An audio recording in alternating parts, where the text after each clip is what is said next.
A lot of people are reflecting still on the president's legacy tonight as final preparations are being made for a multi-day state funeral, which will start and end here in Georgia. Here's a closer look at how it will all play out. The state funeral for President Carter will begin on January 4th as his hearse will move from Phoebe Sumter Medical Center in Americus to his childhood home in Plains. After the ceremony, he will travel to Atlanta, pausing at the state capitol for a moment of silence before arriving at the Carter Presidential Center. After a brief service, he will lie in repose until the morning of January 7th. On Tuesday, Carter will leave Georgia and head up to Washington, D.C. Members of Congress will pay their respects in the late afternoon before the lie in state will be open to the public. He will continue to lie in state until the morning of January 9th. Then he will travel to the Washington National Cathedral for a ceremony and funeral service. Carter then heads back home to Georgia. His family will have a service at Maranatha Baptist Church in Plains before a private burial. So as you can see from that timeline, Saturday especially is going to be a really busy day here in Metro Atlanta with a lot of movement. Tonight we have live team coverage. We have reporters lined up at each of the key points that the president and the motorcade will be stopping at starting this weekend. Let's start with 11 Alive Savannah 11. She is down in Americus, Georgia, right there at the Phoebe Sumter Medical Center. Savannah, I know you spoke with the CEO of the hospital today, the only reporter to speak with him today. What did he share with you? Well, he said they've been meeting all week with the Secret Service, with the Carter Center. In fact, I caught up with him after one of those meetings, hospital staff included in that as well, to make sure everything will run smoothly on Saturday. So here's what we know about the plan. Around 10:15 Saturday morning, the president's casket will be removed coming out of the front doors of the hospital, the front doors that you see right here in this video, and will be carried by designated pallbearers, all current or former members of his Secret Service detail.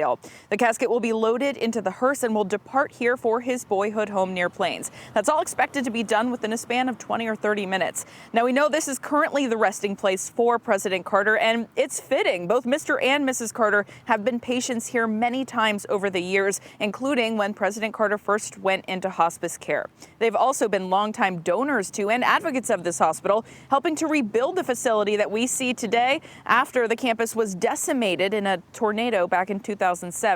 Now, the CEO, Carlisle Walton, tells me that the president never demanded a lot of pomp and circumstance on his visits here. In fact, he joked that Secret Service requests to keep Mr. Carter's visits low profile were difficult to accommodate. We would bring him in through our emergency room, and then he wants to shake everybody's hand, saying, "So how do we keep it private?" So Mr. Walton tells me also that there is a private room here at the hospital right now for the family of President Carter to come and visit him privately before everything starts on Saturday. He is also being guarded 24/7 by his Secret Service detail by his side until the very end. Live in Americus, Savannah 11's 11 Alive News. Savannah, thank you so much. And once President Carter does leave Americus, the hearse and the motorcade will take about a 15-minute ride down to Plains, Georgia, the president's hometown. Let's check in with 11 Alive's Joe Ripley, who is there for us tonight. Joe. Yeah, of course, Jimmy Carter is the man who put Plains on the map, so it's only fitting, Jonathan, that, as you mentioned, after his hearse leaves America's Phoebe Sumter Hospital, it will come right through downtown Plains and stop by his boyhood farm as well, where he grew up. Very special and fun place for both Carters, and all this happening around 11 a.m. this coming Saturday. And then the National Park Service is going to render a salute, ring the historic farm bell there 39 times, as Carter was the 39th president. President Carter will then continue his final journey to Atlanta. Then it's on to our nation's capital in Washington, D.C. Back here in Plains, though, preparations are already underway. Earlier, we saw crews setting up tents and barricades. They do expect several folks to line the streets as President Carter's body makes its way through town. Jill Stuckey, the superintendent of the Jimmy Carter National Historic Park, says despite a holiday tomorrow and changes over the years, the funeral plans are set, and a peanut farmer from Georgia will soon be reunited with his best friend. It's bittersweet in that President Carter believes that he would reunite with his wife. So hopefully that's the case. So he has gotten his wish. Then next Thursday, President Carter will return here to Plains for a final private service up the road here at Maranatha Baptist Church. That's set for 3:30. A private burial will then occur at the Carter's residence following that service. And during that burial, we understand a U.S. Navy missing man formation flyover will happen in honor of the president's naval career. Certainly the feeling here in Plains is a sense of pride, a sense of accomplishment for one of their most famous residents. We're live tonight in Plains. Joe Ripley, 11 Alive News. Joe, we appreciate that. And after leaving Plains, where Joe is tonight, the motorcade and President Carter will travel here to Atlanta, making a first stop at the state capitol for a special service there. Let's check in with 11 Alive's Rebecca Lindstrom, live downtown at the Capitol. She has more on what you need to know if you would like to pay your respects in the city. Rebecca. If you do want to participate in one of the two key opportunities here in Atlanta, here's what you need to know. At 3 p.m. on Saturday, the governor will hold a moment of silence. The Capitol has not given the details on road closures or where the public will be able to stand, but you can expect that parking will be difficult. If you want to take MARTA, the Georgia State Station on the green and blue lines is less than a 5-minute walk to the Capitol.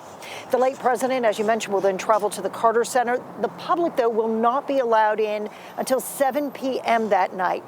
But that is where he will lie in repose until 6 a.m. on Tuesday. Now, during those 59 hours, MARTA says it will run its trains the entire time with a bus shuttle directly to the Carter Center from the King Memorial Station. A few important notes: there is no parking at the Carter Center or at the King Memorial Station, so you will need to ride the train in from another spot that does have parking.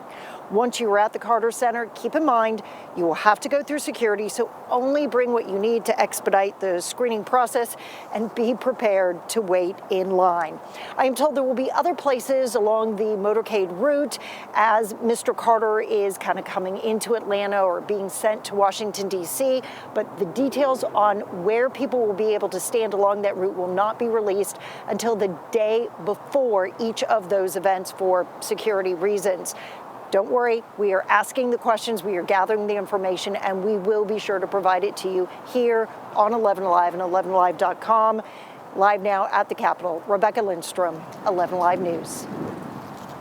Rebecca, thanks so much for the latest. And also keep in mind that once the president and the motorcade, the president's body reaches Washington, D.C., more details will be announced about the plans there in Washington. As soon as we learn that and more, we'll, of course, pass that along to you. But Angelina, as I said earlier tonight, just how fitting that everything will start here in Georgia and end here in Georgia as well, specifically in his hometown of Plains. A perfect way to honor his 100 years of life. Jonathan, thank you.